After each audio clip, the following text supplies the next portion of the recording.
Hello, hello, hello, hello, hello. It me.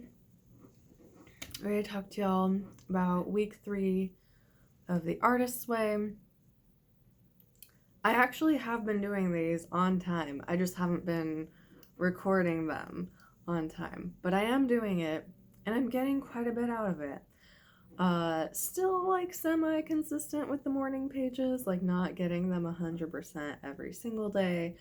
But one thing that I've been doing, like if I just hate waking up early in the morning. Like I'm still learning how to morning as a person.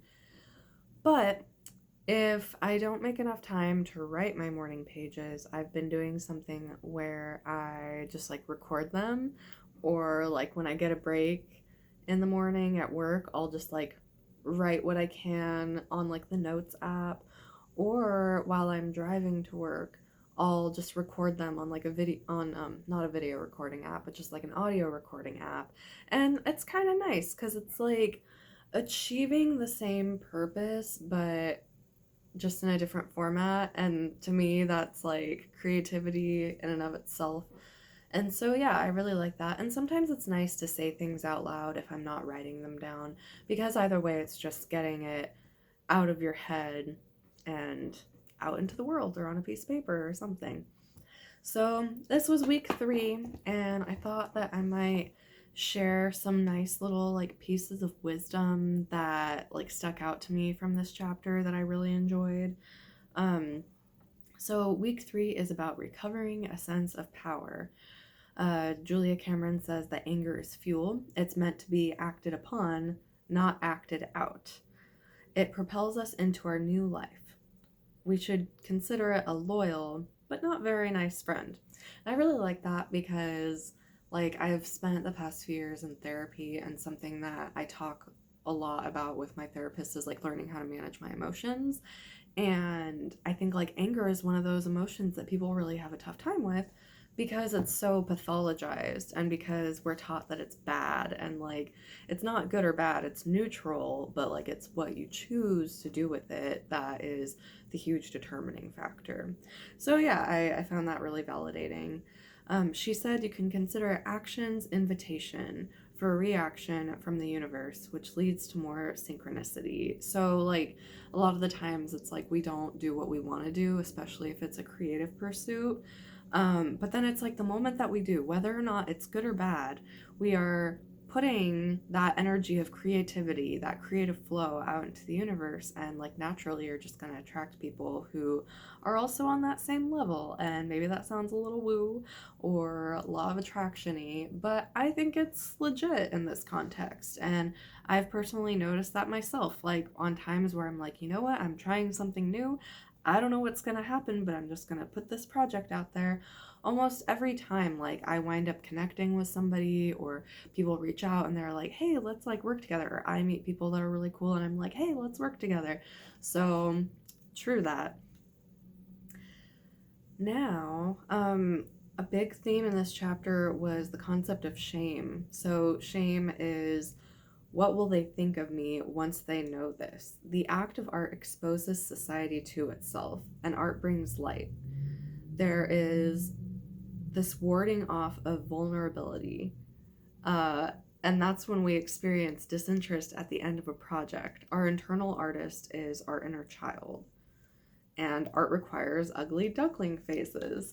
So these are just like little bits and pieces that I wrote out because they stood out to me, but I just found it so fascinating because I also have to work through a lot of shame in my personal therapy process. And the more I realize like how much shame has been this like big overbearing like helicopter monster throughout my life, and as I connect more with my creativity, I realized that shame was one of the big emotions that was like holding me back from going to the levels that I wanted to go with my creativity. And so those things are totally interconnected.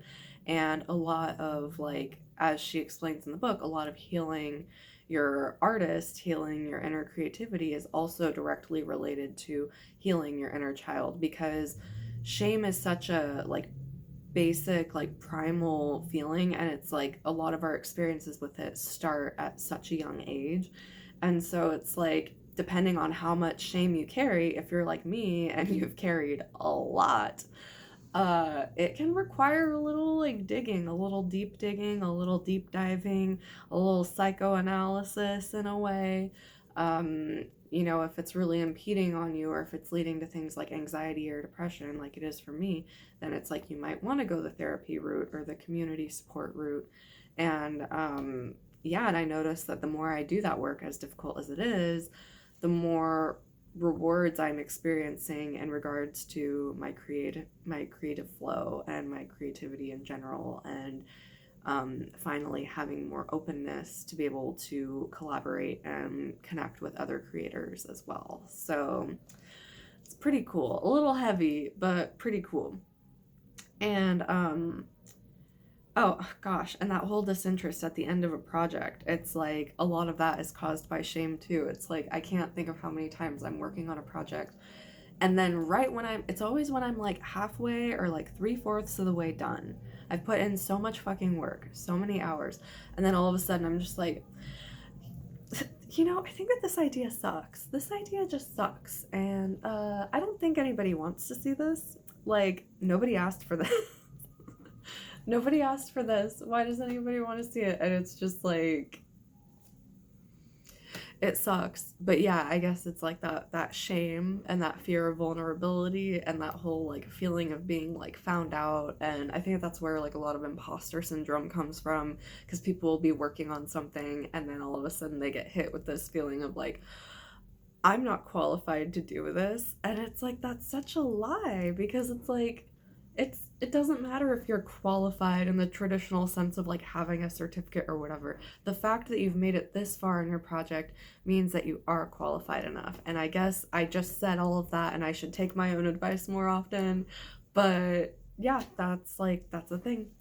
That is a thing. And I liked how she said that art requires ugly duckling phases, because this is something that I've been working on as well, because I totally get like the perfectionism, and that completely interferes with my ability to get into a creative flow.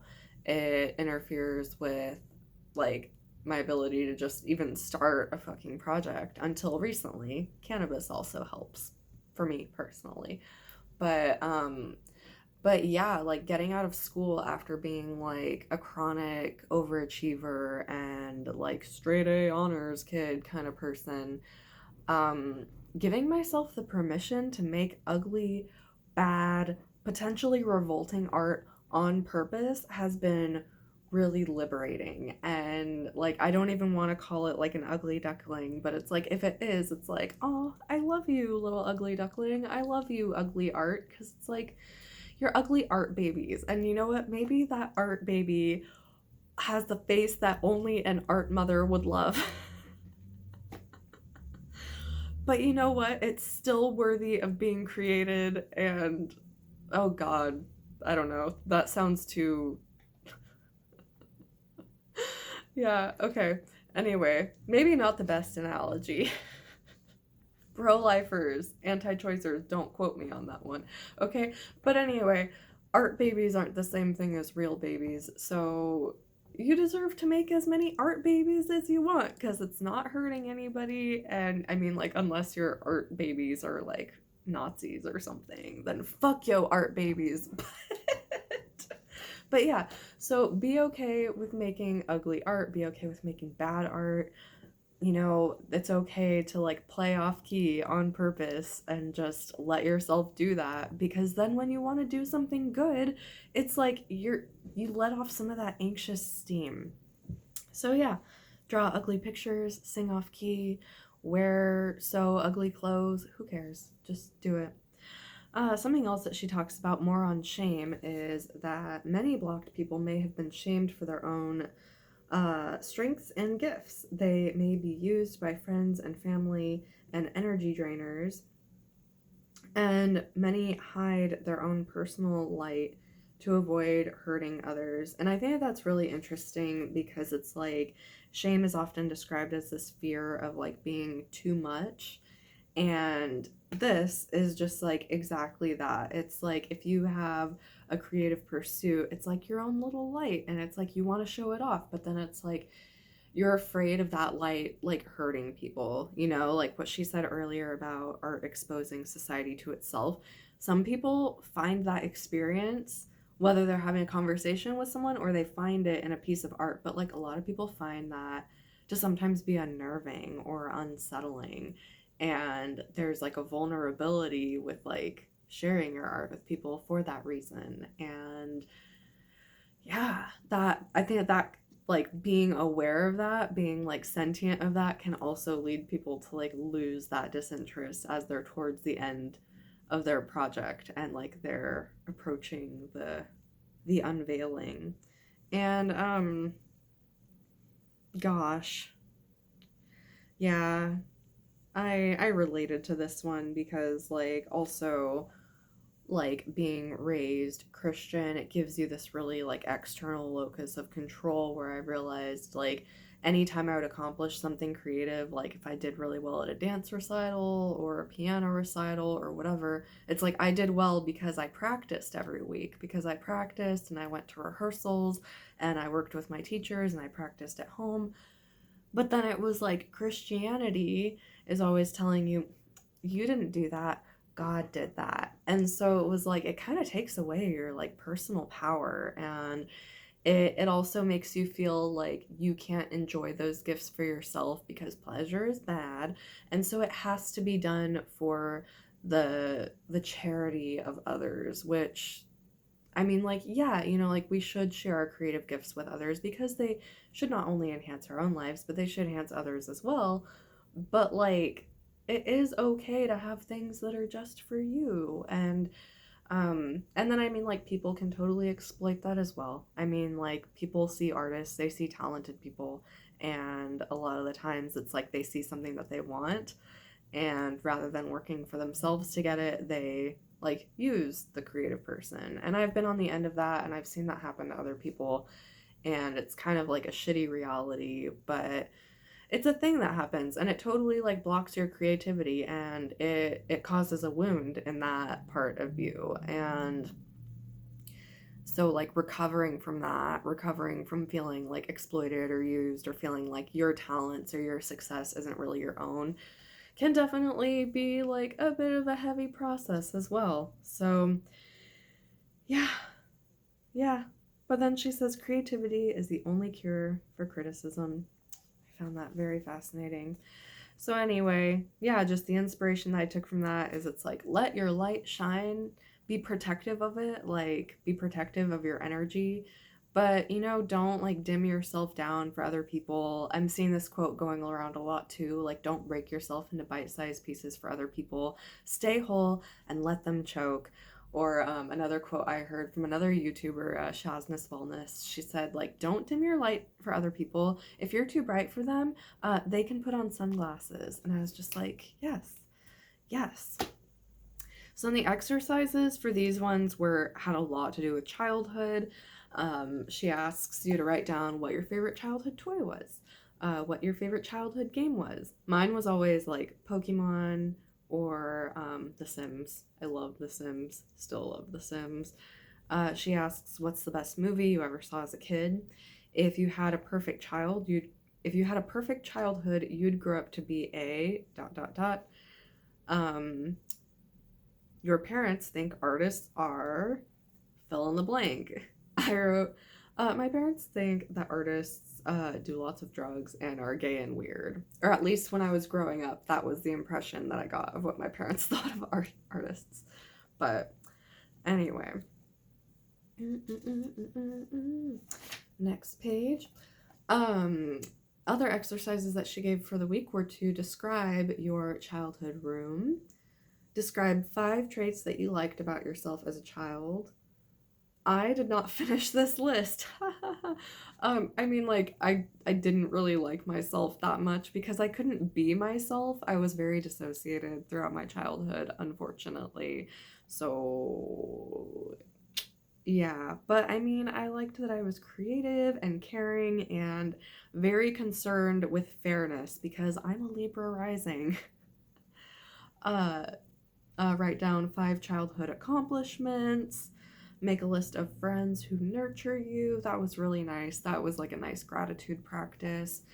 And then talk with someone who treats you like a bright person who accomplishes things. And that was really lovely. And then for my artist date, oh my gosh, what did I do this week for the artist date?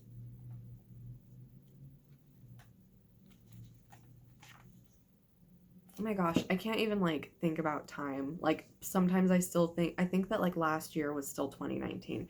Anyway, for my artist date this week, oh my gosh, I had such a nice time. I had to go up to the mountains, so like north of my city. There's this really sweet like little town that's in the mountains, and that's where I go to see like one of my health specialists for my monthly appointments. So I went to one of those appointments, and then I went to this like chocolateria and got some candy and a chocolate covered banana, which I'd been wanting all week. And then I drove back through my city, which when I kept driving past the city, I drove into like these like cool rural roads where it's hella dark and you can like see the stars. And I pulled off onto this road that was like near an orchard on one side and then this really vast field on another side. And I just like stepped out of my car and I looked at the stars. And I still had the speaker on my car going. I was playing End of the Night by M83, which is this really gorgeous ethereal song, so like really beautiful to watch stars to. And I could just see like everything so bright, and then I breathed it in until I kind of felt this sense of like overwhelming, like holy shit, everything's so big. And it's like it's not even that this is like above us, it's like around us, like we are in it. And that was just like really amazing, but also really spooky. And also I had turned off my car lights completely. And so there were no street lights or anything, and everything around me was like orchard trees. And so I got a little spooked by that, but I let myself like get spooked for a minute, and then I ran into the car and then drove back home. And that was my artist date. And I guess, yeah, that's my idea of a good time in these times. So, yeah, so that was week 3 of The Artist's Way. Those were my artist pages and the assignment and my artist date. And if y'all are doing the Artist's Way challenges yourself, please let me know how it's going for you in the comments. Or if you've done it before, let me know what your experiences were like. Awesome. I'll talk to y'all next week.